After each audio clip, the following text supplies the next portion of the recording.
What's going on, guys? It is Madison and James here with AlchemyPhyt. We're coming at you visually this time for a new podcast episode because we want to just kind of give you guys a little bit more insight, who we are, what we do, what we're about, and just kind of the people behind the voices, I guess you could say.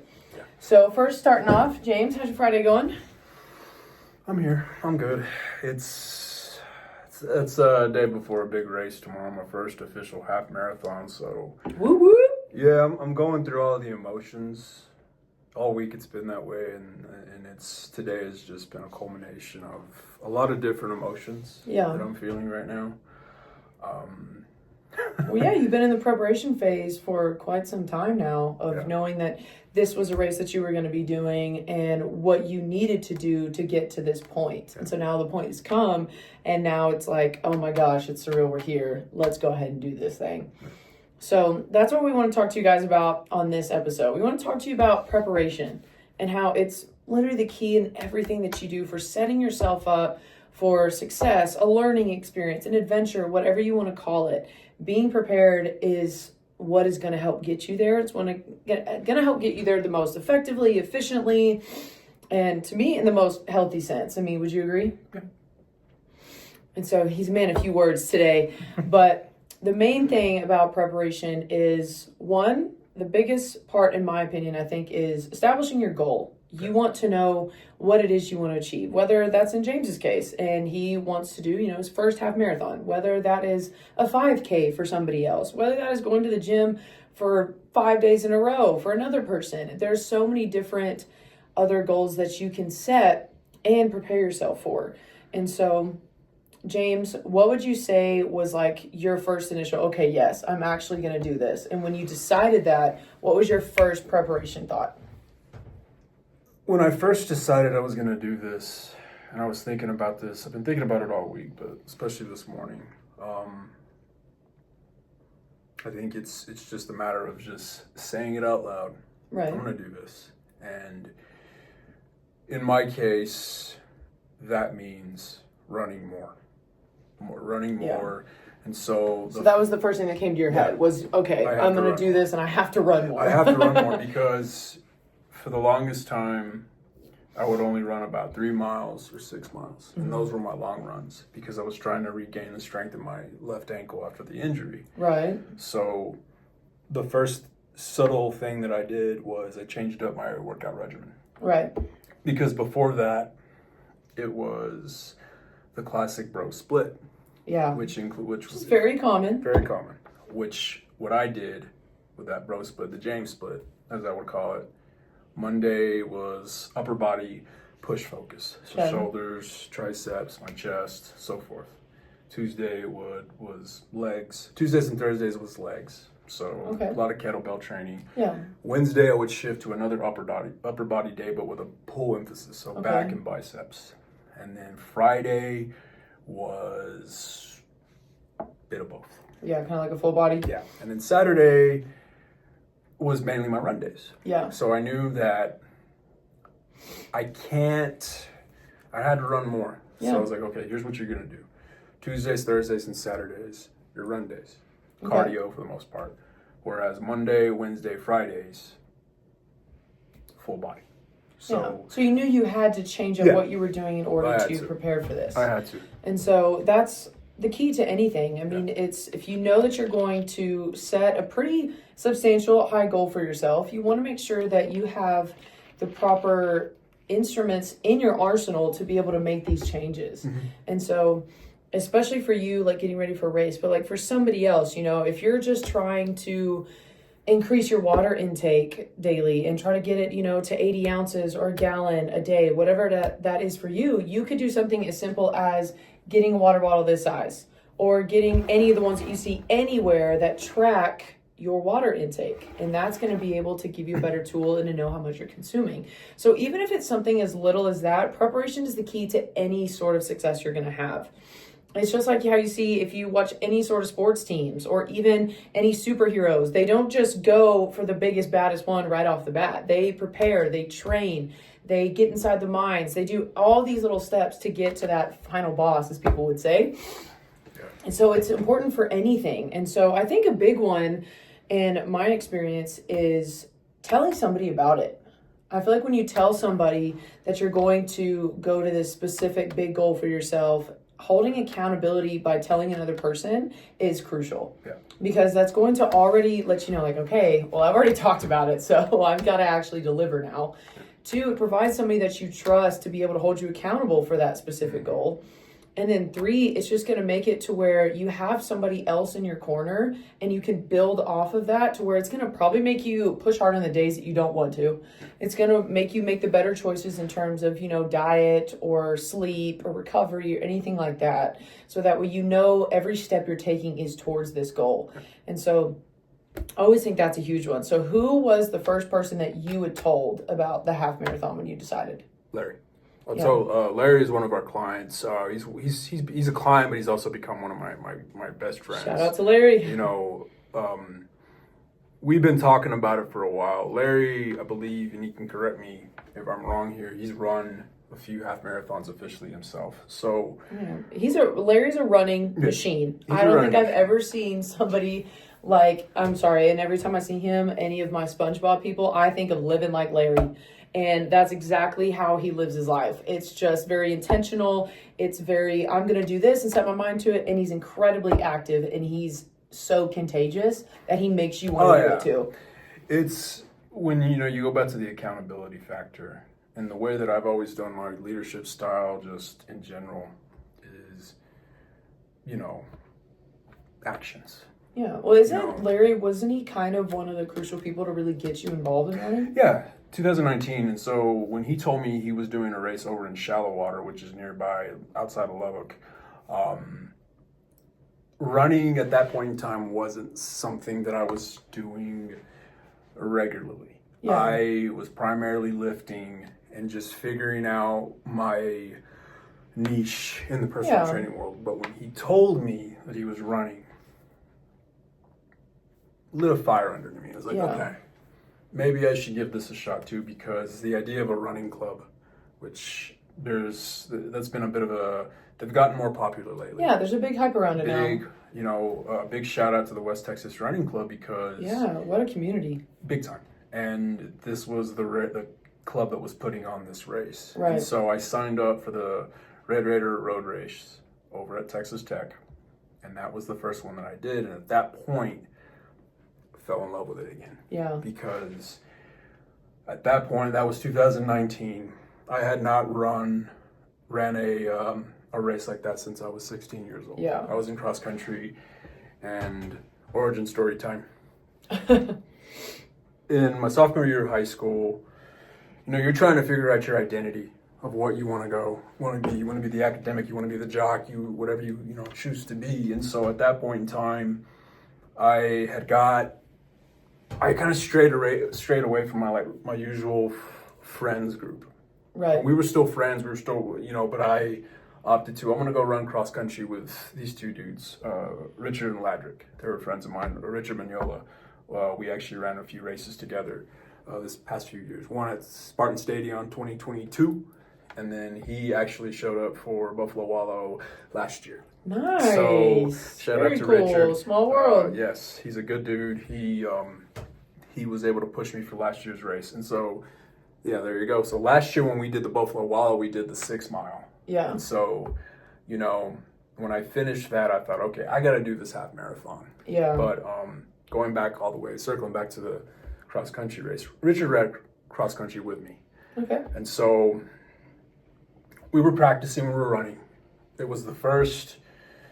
That was the first high school sport that I played. Right. We practice, and then we go up to Clovis, New Mexico for my first meet, my first and only meet. Because I would say half a mile into the race, I get a sudden pain coming out of my knee. Oh, those are fun. Oh, sucked. And I could not run. Yeah. I was down for the count after that, huh? I kept going. Second to last place. So you finished, but at what cost? Yeah. I finished and at what cost. And I remember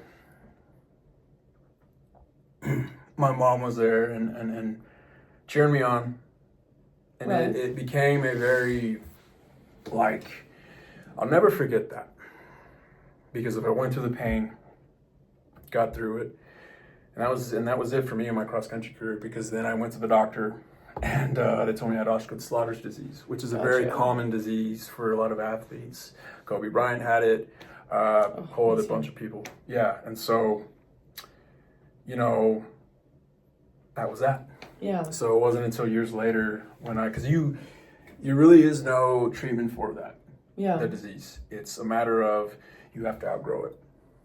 So I grew it, but then years later when Larry mentioned this, circling back, I tend to digress a lot here. But I saw that as an opportunity to reach back and not necessarily recapture some glory, maybe But a kind bit of of that. redeem yourself Redeem from that myself. moment. Yeah, it was a redemption arc for me, if you will, that I had to do. I've been using this term in my head all week: unfinished business. I had a lot of unfinished business with running and competing because I didn't quite get to do that. I only had one meet, so I had unfinished business, and so that's how it all started. And for me, when I finished that race, I got 4th place, which I'm a very handsy person, as you're starting to see. So when I do this, it frustrates me. I loathe 4th place because it's just that I was right there. Right, from the top 3. Right. Top 3, I was right there. And so that for me became, all right, if you're going to do this, if you're going to compete in this, you're 35 years old, 35, 34 at the time, you're going to go all in. So obviously I did. I went to the Buffalo Wallow, which was the next race. Yeah. The next month. Yeah, I placed. I think I placed. Very and nice. After that, I'm thinking, all right. What's next? What's next? Yeah, let's keep doing it. Let's keep doing it. So I got you hooked. got a lot of the hype of it. Hype of it. And then I was like, 2020 is going to be the year of racing. And then obviously COVID happened. Yeah. So that altered a lot of what we had to do. But in doing these races, you learn a lot about yourself. You learn a lot about what you're willing to put yourself through, about because it's you versus you. I know it's one of my, favorite adages, but you versus you. But then it turns into you versus everyone else. You versus the world and so forth. And, for me, just how I am, and some of you out there seeing this may relate to it, you may be able to relate to it, but that drove me. Yeah. And so, preparedness was absolutely crucial. I know I went on about that, but I mean, it is. But it's giving a little bit of backstory of why it is so important to you and how you learned those lessons of what happens when you don't prepare. Because you get injuries, you get 4th place, you get all of these things that you don't want to achieve. Yeah. And so, but when you prepare, then you start doing better. Like you said, you started to prepare. You said what race is next, and boom, you placed. Yeah. So that's just proof in the pudding right there that if you actually prepare for what you want, you're going to be more equipped to handle it you get it. Big time. And so that's the biggest thing I feel like with anybody that's wanting to prepare for something. It's just making intentional steps. Mm-hmm. And so, I mean, like for your case, you've had to do your workout regimen. You've had to do a different sleep schedule. You've had to do different macros and, being in the kitchen more and things like that. Like you've really had to prioritize recovery, listening to your body. I mean, you have to make this as a lifestyle choice. And I really want to stress that to any of you listening out here that whatever change you want to do and whatever goal you have set, you have to make that choice in your mind first. You do. Because if you don't make it there, nobody can make it for you. I mean, you can, because motivation fades, but discipline keeps you in the door. I say it probably all the time, but it's true. And so whatever it is, you're going to want to make that choice for yourself first because nobody else is going to do it. When you realize you're doing it for you, everything else just becomes a bonus because you wouldn't have even wanted to run this race if you hadn't made that choice for yourself. Yeah. And so you have to be willing to do that. And I know me, when I was in sports, I had gone right over here to Texas Tech and my parents knew that I wanted to be a volleyball player. And they took me when I was about 12 years old to a Texas Tech versus UT, University of Texas, volleyball game. And what I saw there was unlike anything I had ever seen at that point in my life. I saw some of the best athletes I had seen, and I'll be straight up, we are from Lubbock, but I'm not a Texas Tech fan. So anybody can drag me in the comments, whatever you want to do, but I'm not. But I do like UT. And so it was because of this game that solidified it for me.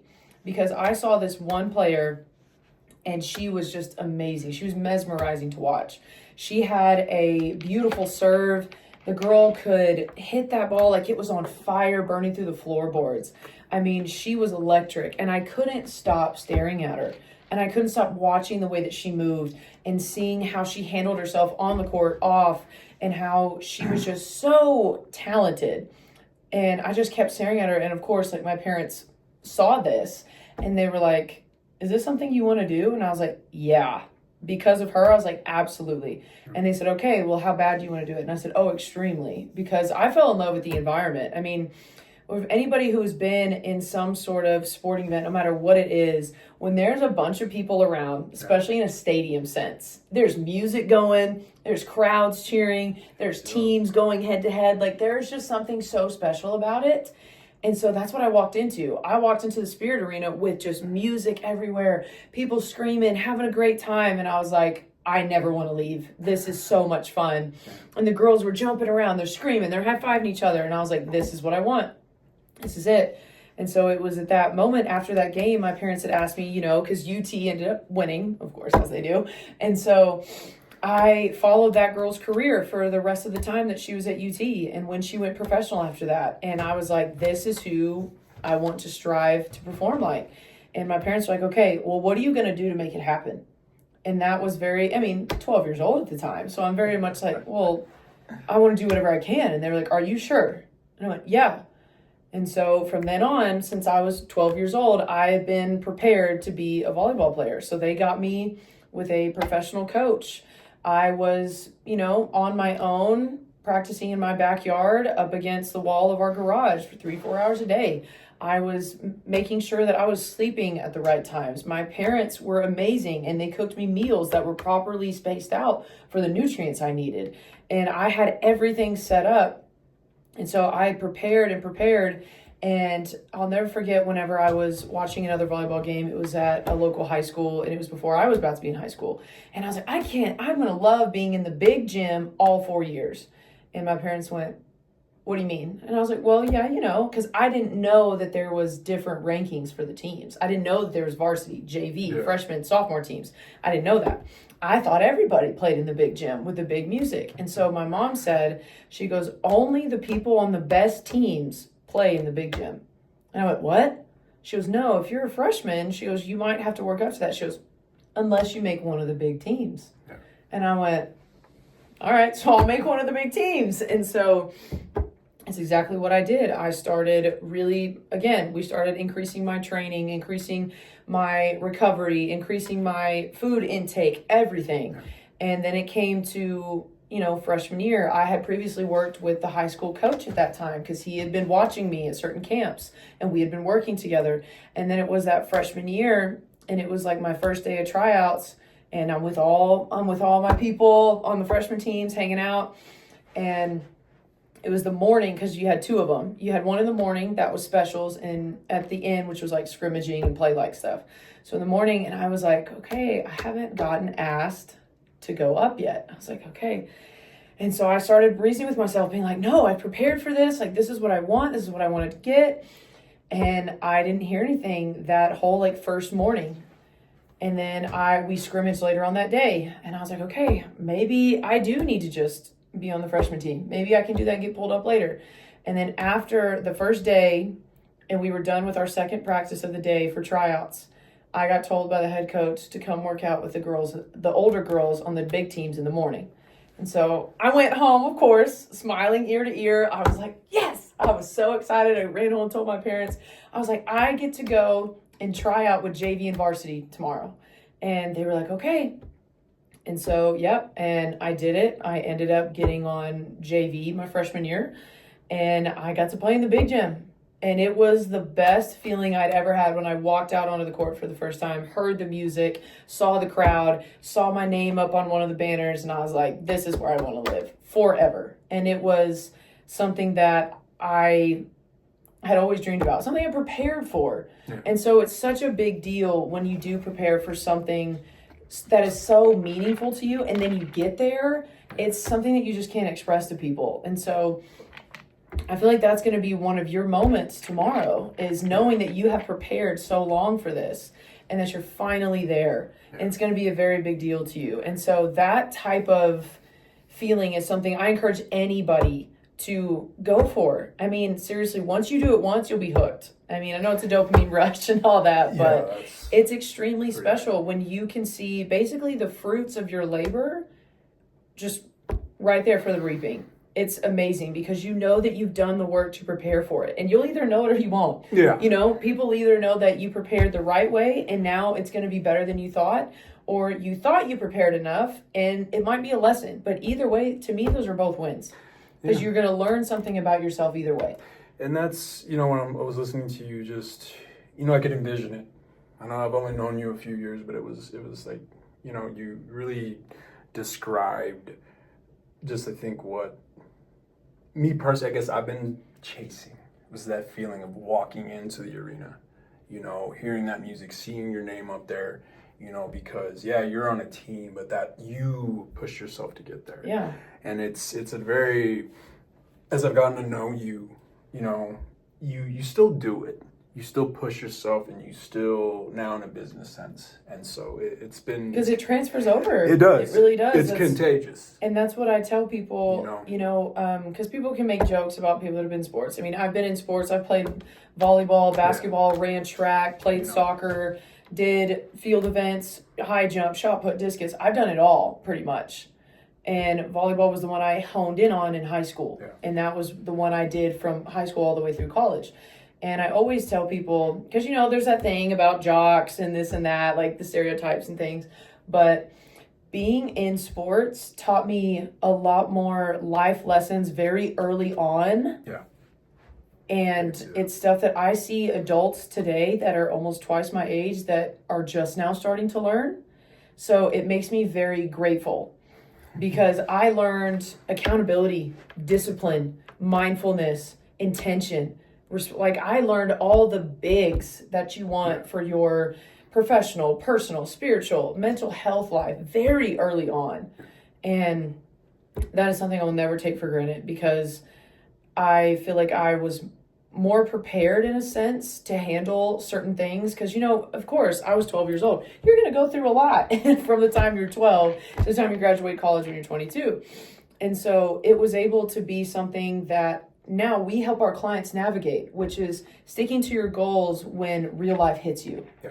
And so I was able to do that. I mean, I went through loss and hardships and things as I was going through sports, but because of the solid foundation that I had, it was a lot more manageable to go through those things because I knew what I had to fall back on. And I had the good habits instilled in me that it wasn't going to be something that crippled me. Yeah. And of course, you know, coming out of sports, that was a whole different thing for me. And that's a whole different other podcast. But no, it's all about the preparation. That's all it is I prepared in that sense to get a goal I wanted and I got it. And I would have never known what that felt like if I didn't do that, if I didn't do those things. Because I had a lot stacked up against me. I mean, I'm 5'9", and that's above average for a female. But in volleyball, if anybody knows about it, nobody looks at you to be front row. I was front row every team I've ever played on being 5'9". Because of the work that I put in, because the intention I put in. I wanted to make sure I had an edge. And I was like, if I can't be physically taller, I'm going to work twice as hard to be better than you because of that fact. Now, correct me if I'm wrong here. I'm a plebeian when it comes to volleyball. Yeah, I played it in college, intramural. But what you did is a totally different level. So my guess, you want the taller folks up front. In the front. In the front to block that. Okay. So you had to... I had a vertical. That was my advantage. I was able to, I mean... You can jump. That's how it was. And it was very much my calling card, actually, as they would make jokes, because I had incredible vertical and hang time. I could stay in the air for a while, and that helped me over the girls that were taller. So it's finding those things of, no matter how tall you are, what your weight is, what your age is, finding that thing that tells you in your mind, nobody's going to tell me no. Nobody's going to stop me from getting this. Nobody's going to say I can't do this. And that's how I was. I mean, of course, that whole journey, I had people going, you're going to be front row? Okay. And I was like, yeah, I am. And it just didn't matter. And it's things like that, that if you have that initial, just nobody's going to tell me I can't do this, it doesn't matter what other people say. They're not going to get in your head. They're not going to falter your vision. And they're not going to be the one there for you when you do reach that goal. So why does it matter anyway? But that's how I was able to do it. And that transferred over into a lot of other things, to where, you know, if I stick my mind to something, people can't tell me no. And because I'm going to go and get it, just like with how you are in your training. I mean, I'm sure there were people like, oh man, half a marathon, that's a lot. That's really hard to do.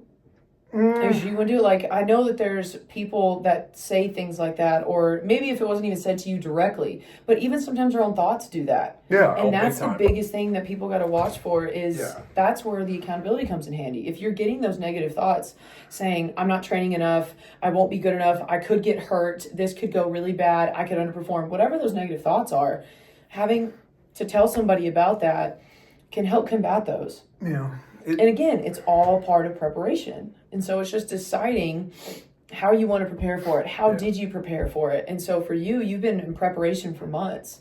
And so you've had good and your bad days. But you deciding that goal and deciding that this was a race that you were going to run, even those bad days, you were like, okay, I still got to go. I still got to push through, because there's this thing that I have to get done. Yeah.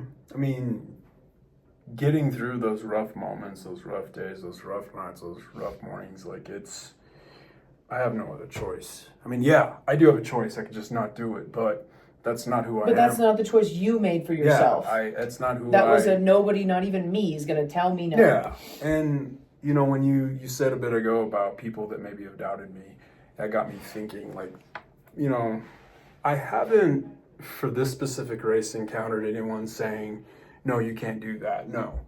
We've also built a very good support system for yourself. I built, you know, and it's taken time, it's taken work, but with the runs that I have been posting on Strava, on my Instagram, they know, okay, you can run this distance. And so I guess, you know, like, today has been a very mental health kind of day.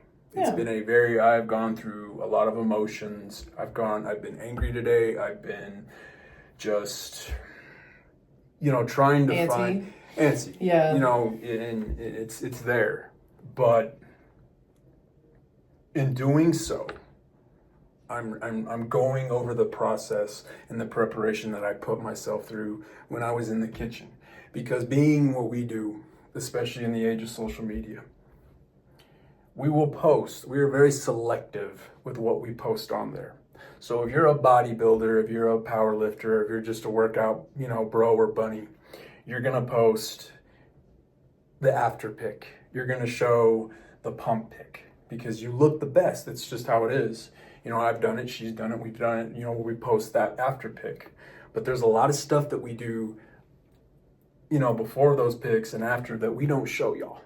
Right. I didn't show people all my meals that I cooked. I didn't show people the 7:30 bedtimes that I was doing, which was pretty early. Well, you weren't showing all of your preparation. It was just there. It was just there. And so, you know, when you're going through that, is when I was listening to, you know, you went through a lot of stuff that back when you were, you know, 12 through 18, you didn't show a lot of people. They didn't know that about you. There are things about you now that I'm still figuring out, like, oh, wow, I didn't know that. And so, you know, that's what today has been, is just reflection of what I put myself through. My preparation of what I went through to put myself through, because, you know, I don't know about you, but like for me in the past, like when I graduated from tech, both times, after the fact, I fell into a mini depression because I achieved what I sought out to do. Yeah. I did it. What next? And so that has been something I have been carefully working on in the background, quietly, silently. And because I know how I am. And it's you know, when that gets revealed, that's going to get revealed. I do have post Buffalo Wallow half marathon plans that will come. But it's just trying to grasp the preparation of, okay, you did everything you could. Yeah. And now it's time. Yeah. It's time to go out there, because that's all you can ask for. Because I haven't had too many doubts. I really haven't. Little, tweak that I had in my hamstring glute area, I think that's gone away. I mean, of course, I'm still thinking what if, but there's a lot of what ifs. Yeah. So and you can't live your life that way. You can't, because with all the what ifs, because you'd rather prepare for something that you want to happen than worrying about all the things that could happen. Could happen, exactly. And I've really enjoyed the process, and that's something when you're preparing, going to the preparedness stage of anything you do, whether it's a 1 mile run, a 5K, a 10K, a fun run even, people don't like to put the effort. They don't enjoy the effort. They don't enjoy the 4:30 wake up time. Because it's hard. And it takes discipline. Yes. And you had to integrate that into every part of your life. Absolutely. And that is something a lot of people are like, oh, I can't do that. Yeah. And as Ric Flair, famous professional wrestler, likes to say, so he used to say, and he still does, you got to learn to love it. Woo. Yeah. And which is very true, because if you don't love it, why are you doing it? Correct. So those 4:30 wake up, I got 2 alarms, 4:35 a.m. I love it. I love it, because I know I'm putting in the work by getting up that early. You know what you're preparing for. This is preparing for something, not just because of my professional aspirations or personal aspirations, but I'm putting, it's small things like that I don't take for granted. Yeah. And I've learned to love it. And that's what I implore each of you when you're trying to reach for a goal, when you're preparing for it. Learn to love it, because I guarantee when you do that, it's going to be so much sweeter at the end. That feeling, that dopamine rush, that sense of accomplishment. I'm trying not to think too much about getting this medal tomorrow, because I remember when I first saw the half marathon medal. It's a lot bigger than the one that you get when you run the 2 mile or the 10K. Right. And I remember seeing that, and I just thought, I want it. I want that. I want that. And it's taken me and Larry, some time to really work ourselves up to this, because, I'm going through the boards on Facebook, the racing, the Run LBK group, and some other running groups, and people were they're asking these questions like, what do I need to do? And so, I haven't asked any of those questions yet, because I'm ready for it, prepared for it. Right. But I'm going to miss this process, I guess, for this specific race, because every race is different. Right. Especially this one, this process. It hasn't been brutal. It really hasn't. It's giving up soda was easy. Giving up fast food was easy. I don't drink alcohol, so that was a non-factor. Coffee was a little... I actually had a cup of coffee this morning for the first time, and it was good. It was worth it. Yeah. But I wanted to test myself on that period. It's like, how much do you want this? How much are you willing to give up to get to this goal? And so, that's just what I do. You're different. You're going to be different. Everybody is. They all have their own vices in terms of how they react to certain goals. Certain goals and all that, but that's the thing with preparedness. Mess around with it. Write your plans in pencil, because, like for instance, when I was taking a certain stack of supplements, I was getting nauseous. Yeah. When I was saying, so I asked you, what am I doing different? What do I need? Why is this happening? And you said you're taking it on an empty stomach. I was like, yeah. So that's why. So I ate it. Next day, had some food. Not nauseated. So it's things like that you have to be willing to change. Just doing trial and error. Trial and error. Perfect. It's trial and error. I don't beat myself up over it. Last week I had a protein soda. I broke the fast, but I didn't beat myself up over it. It didn't derail my plan. My plan.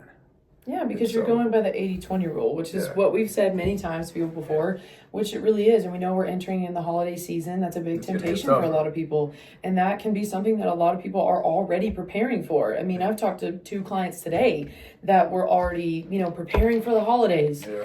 And it's what a lot of people do. But in that preparation, you don't want to do it so much that it makes you not live life, and it makes you kind of introvert yourself to a degree to where you're not going out and socializing, you're not taking care of yourself, you're not properly doing the things that bring you joy because you're staying so hard in this preparedness that you're not letting anything falter you. Yeah. You've got to be willing to take the road bumps, and just know if you are doing good 80 to 90% of the time, you can afford little slip-ups.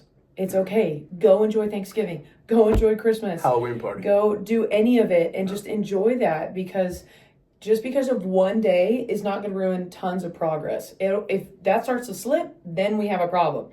But if you are staying consistent, staying committed, staying determined, then that's not going to set you off as bad as people think it does. Yeah. So the biggest thing to get out of this is find a goal. Whatever that means for you, find it. Want it, love it, and then 2, prepare to go after it. Yeah. Set up a plan, set up step-by-steps, set up reminders, sticky notes, whatever it is.